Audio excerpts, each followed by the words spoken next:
las acciones de Sedapal en bolsa. Sería una suerte de privatización parcial de la empresa. Y bueno, el sindicato no está muy bien con esto y vamos a conversar. Su intención por vender una parte del accionariado de Sedapal. El presidente Humala, de hecho, ha utilizado la palabra privatización. Y estamos hablando ahora sobre este tema con José Luis Mongrut, secretario general del Sindicato Único de Trabajadores de Sedapal. José Luis, bienvenido a Rumbo Económico. ¿Cómo estás? Muy amable, buenos días. Bueno, José Luis, ¿cómo se han tomado ustedes esta noticia? Bueno, la verdad que siempre este tipo de noticias para nosotros nos cae muy mal, ¿no? Viniendo de donde viene. De Ministro Castilla, de Von Gese, que ha sido director de Proinversión, y sabemos cuál es la tendencia, ¿no? Porque ha sido uno de los que puso René Cornejo una vez que fue ministro de Vivienda.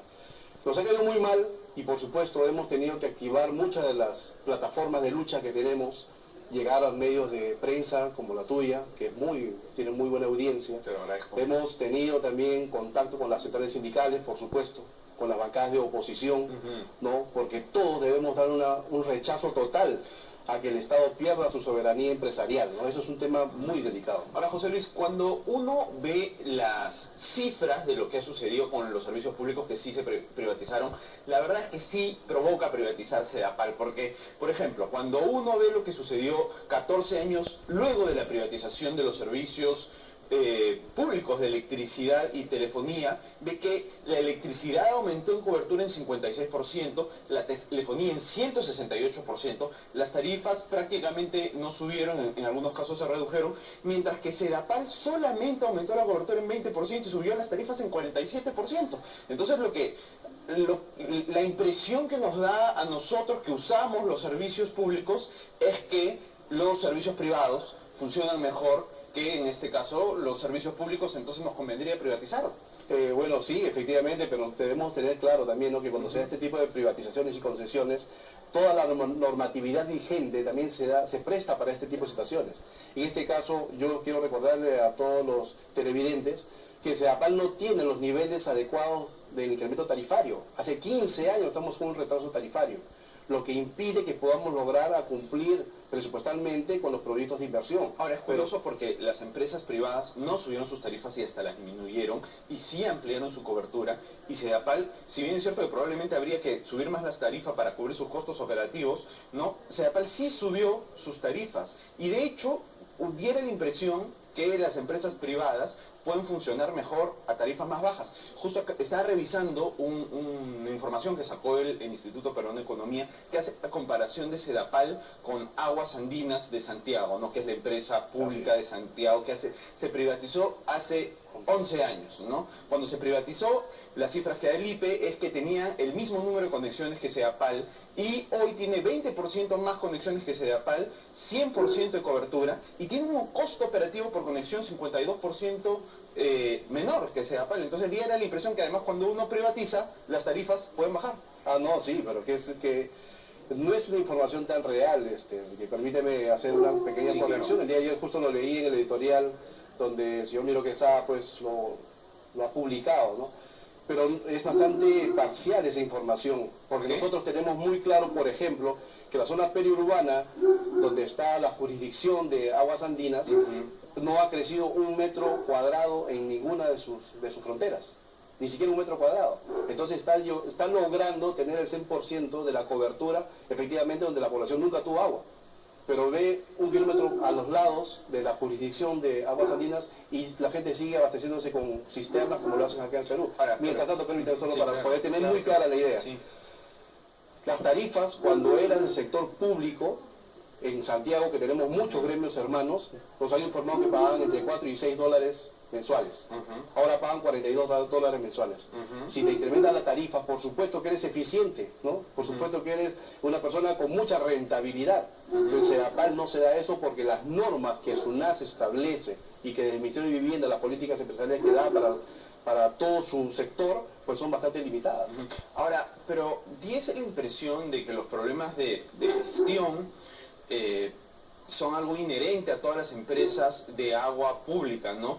Estaba viendo cifras de SUNAS que muestran cuál es el desempeño de las empresas de agua pública a nivel nacional, y la verdad es que son lamentables, ¿no? La cobertura promedio es de 80%, en promedio solo hay servicio 16 horas al día, el margen operativo en la mayoría es negativa, facturan el 50% de lo que producen y cobran el 25%. Entonces, diese la impresión de que no es un problema únicamente, si quieres, de Sedapal, diera la impresión de que el modelo de empresa pública, como ha dicho el ministro Mongese, ha fracasado. Bueno, lo entendemos, es efectivamente que el sector de las localidades, de las municipalidades, las EPS específicamente, sí sabemos que tienen una serie de limitaciones. Pero lamentablemente también el Estado no llega como debe llegar para poder mejorar sus tarifas, para poder hacer la promoción de sus inversiones como debe ser y empezar a mejorar la infraestructura. No hay una renovación de tuberías de alcantarillado, no hay renovación de tuberías de agua potable.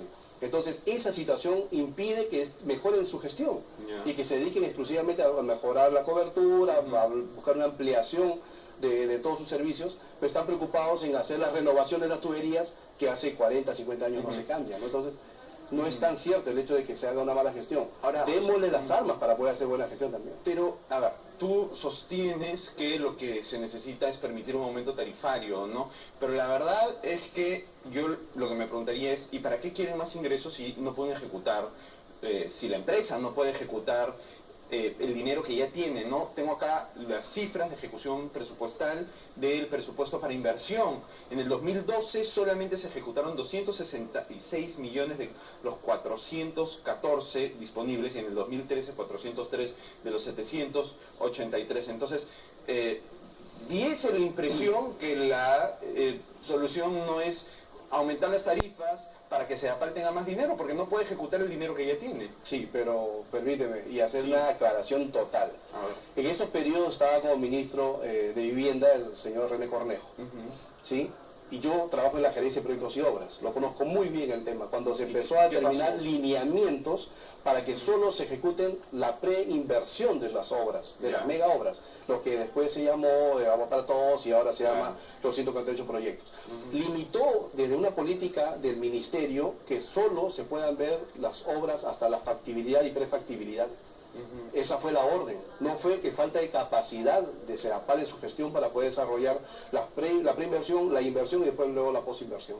Es un tema de un direccionamiento que hubo y pareciera que direccionamiento político. Así es, luego de 3 años vemos los resultados, ¿no? Que la imagen de Sedapal es una imagen ineficiente, pero no es porque no pueda ejecutar su inversión, sino porque vienen las órdenes de arriba del ministerio. Ahora, pero eso no es una prueba de que la empresa pública es un mal modelo, porque una empresa privada no tiene pues estas intromisiones políticas, ¿no? Que generan esta ineficiencia que de hecho no solamente se ha presentado en estos 2 últimos años, de hecho todos nos acordamos que ya hace varios años Sedapal tuvo esta famosa deuda de 3.000 millones de soles con SUNAT, ¿no? Que no pudo asumir y que tuvimos que pagar todos los contribuyentes, ¿no? Lo cual es una muestra que este tipo de ineficiencias no son una novedad. Esto, si mal no recuerdo, esto fue en el 2006, corrígeme si me equivoco, y es algo que nos lleva a otro tema, ¿no? Que otra ventaja de tener una empresa privada es que si hay algún problema, el que corre con el gasto y el que corre con la quiebra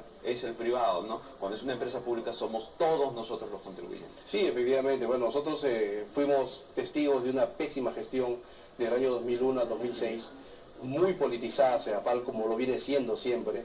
Entra un partido de gobierno y pone los amigos en vez de técnicos, y sabemos que hay muy buenos técnicos. Sedapal promueve el desarrollo profesional de todos sus trabajadores, incluso cuando hay estos problemas geológicos, geográficos en todo el interior del país.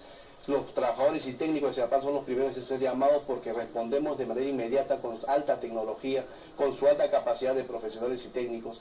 Entonces, lo que sucedió en ese momento era justamente una deuda que se había retrasado desde el tiempo de Fujimori y que tenía que tomarse una decisión. La decisión la tomaron políticamente para que se pueda no condonar, sino que se pueda financiar una deuda de 3.000 millones. José Luis, en un minuto antes que nos gane el tiempo, entonces, ¿qué contrapropuesta tendrían ustedes frente a la venta de acciones de Sedapal? Mira, nosotros lo que queremos es que se despolitice Sedapal. El primer punto, que hagamos que el derecho al agua sea un derecho constitucional, que sea un derecho humano, tal cual lo ha determinado la ONU en el año 2010, que ahora la presidencia del Consejo de Ministros, bajo el mando en ese entonces de René Cornejo, lo quitó de la hoja de ruta justamente cuando el agua debería ser constitucionalizado, debería estar. Entonces, para eso nosotros vamos a estamos proyectándonos con los demás frentes, la Federación de Aguas y la demás EPS, con todos los gremios sindicales, estamos llevando a cabo un referéndum porque consideramos necesario que la voz del pueblo se plasme en unas iniciativas populares y podamos tener asegurada el líquido de elementos. Perfecto, José Luis. Muchas gracias por venir a Rumbo Económico. Muchísimas gracias. Bien, nos vamos a una pausa.